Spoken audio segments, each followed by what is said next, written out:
Getting to $30,000 a month is the goal, and it is day 14. If you're just tuning in for the first time, my name is Greg Dawson. I'm a digital marketer, and I have scaled to $30,000 a month before, but it ended in a complete nightmare.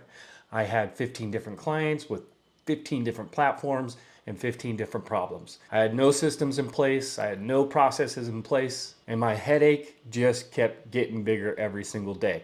But eventually I said enough is enough. I fired a bunch of clients, I scaled back down, and since then I've learned a few things. So now my goal is to get back to $30,000 a month with systems and processes. And thank you to everybody who's been watching. I just started documenting this process just because it was for me and it was keeping me motivated and it was helping me figure out what I needed to focus on to start scaling. And one of the stretch goals I had was, hey, maybe these videos actually helped somebody. If you're trying to get into digital marketing, I can tell you the easiest path to get there. Go to later.com.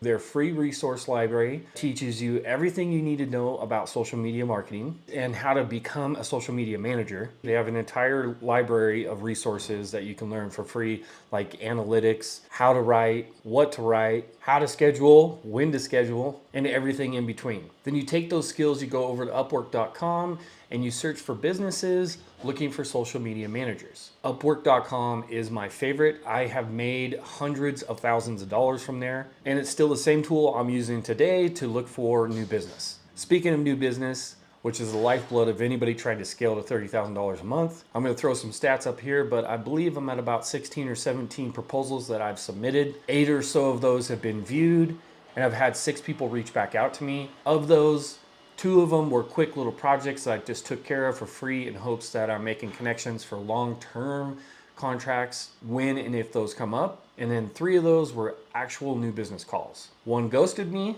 The second one was awesome, but unfortunately they found someone who had experience in the exact niche that they were doing that also had some regulatory issues that they had to navigate through, and I just didn't know that stuff. But they loved the pitch. They had really good feedback about what I was offering. Unfortunately, it just didn't go through. And the third interview was with an agency owner who was looking for someone to help him out with some of his clients with email marketing. The call went great. Now we're just trying to figure out if the numbers make sense. Part of the issue with this type of setup is the agency owner is usually only making a little bit more than what I would charge for my services. So now we're just trying to figure out, okay, if both of us benefit, he makes a little bit, I make a little bit, but there's more long-term opportunity with growing the business, bringing on more clients, increasing my fee, then it makes a lot of sense. In addition to all the new business that I've been going after, I've still been doing all my client work. I have 3 clients right now and I'm making about $9,500 a month. So we're getting back to that $10,000 a month, and then we're gonna scale up to 30K. Gotta start somewhere, right? Quick rundown of the clients that I have. 1, I do social media for a large brand, and that's kind of my anchor client. I make $4,000 a month for that for social media management. The second one is a supplement client. I do all of their email marketing. I've increased their sales by over 50% since I've been working with them, and they pay me $2,500 a month to do that. Now, the good thing about this is I identified an issue that they were having kind of a struggle with. They weren't able to get their Facebook ads profitable. So I pitched them on this just last week and they said yes.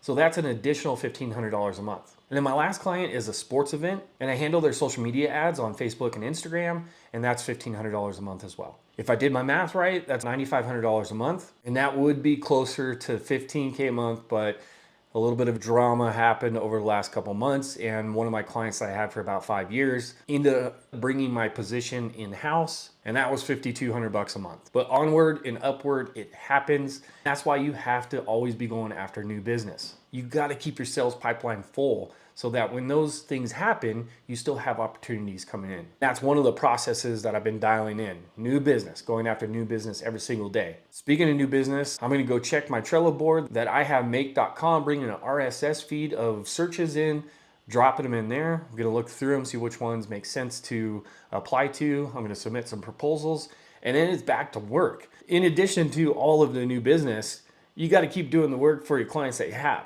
So I'm just gonna use today as catching up on some work. I have a bunch of emails to write. I have some social media posts to take care of. And of course I gotta check in on Facebook ads for the sports event. So it's gonna be a busy day, but I'm loving it. I'm energized and I'm ready to rock. If you're ready to rock and you wanna be your own boss, keep watching these videos. because I want to give you the information for you to quit your 9 to 5, to get away from that boss you hate, and do your own thing. Do what you want when you want. If that's you, like and subscribe, and I'll see you in the next video.